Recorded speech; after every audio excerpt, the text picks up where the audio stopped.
Okay, so let's dive into one of the ancient world's most incredible, most ambitious projects.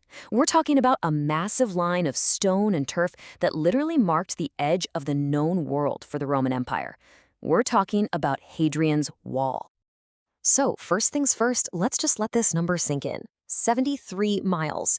That's about 117 kilometers long. This thing was absolutely massive. I mean, this wasn't just some fort wall, it was a powerful statement. It was the Roman Empire basically drawing a line across the entire country. And yeah, just to be super clear here, we're not talking about a wall that goes around a city. No way. This thing literally sliced across the entire width of northern England, stretching from the Irish Sea all the way to the North Sea.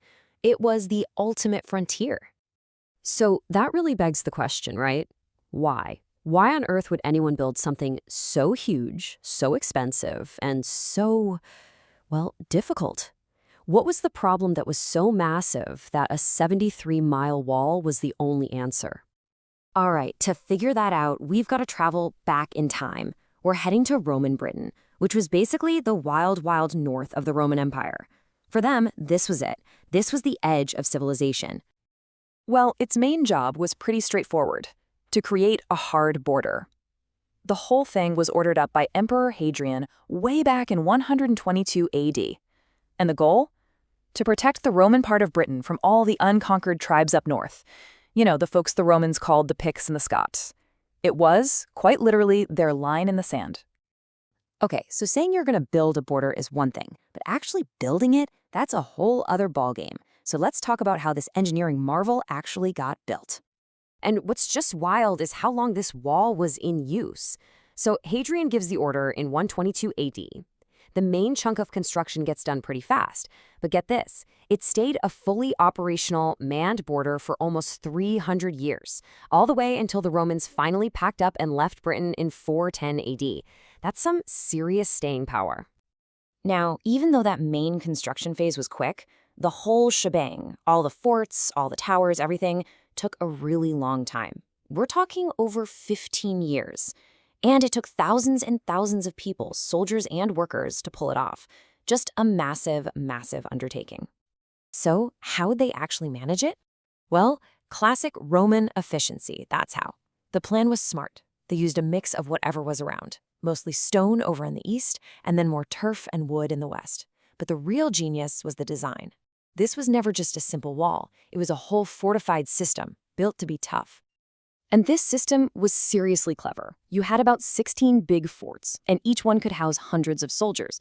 Then, every Roman mile, you'd hit what they called a mile castle, which was basically a small fort with a gate, and then dotted between all of those, watchtowers, making sure someone was always watching. It was a complete, totally connected defense network. But, you know, a wall isn't just about stone and mortar. It was a place where actual people lived their lives. They worked there. They had families there, they died there. So let's zoom in on the human side of the story. So yeah, obviously it was for defense, but it was also kind of like a giant customs checkpoint. Those mile castles we talked about, they were basically controlled gates. It let the Romans watch who was coming and going, tax goods, and just generally control the flow of traffic. It was as much about power and psychology as it was about fighting. So you might be asking, how do we even know all this stuff about their daily lives? Well, the answer is in the ground. The archaeology all along the wall is like a time capsule. It gives us this amazing window into what life was actually like back then. It's an absolute goldmine of information. I like to think of the things they find as little postcards from the past. Every coin they dig up, every shard of pottery, and the best stuff, personal messages carved into things.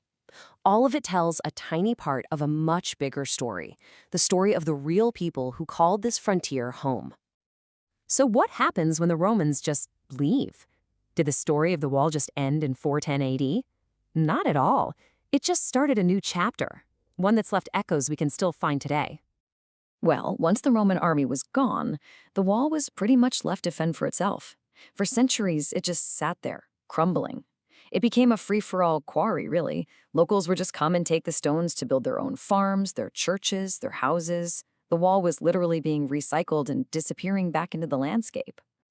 But then, centuries later, people started to realize what they were losing. Scholars and archaeologists began to take a closer look. And thanks to some really careful, really hard work digging and restoring, they've managed to bring the whole story of the wall back to life. It's pretty amazing. And all that hard work paid off.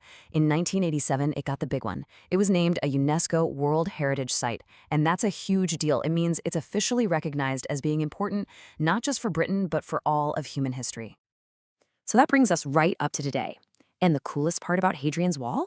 You can actually go there. You can go and touch it, walk on it. You can literally take a walk through history.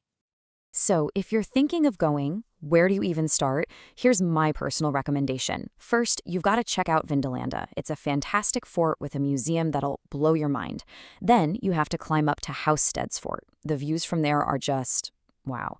And finally, just pick a section of the wall and walk it. Go find one of those Mile castles we talked about.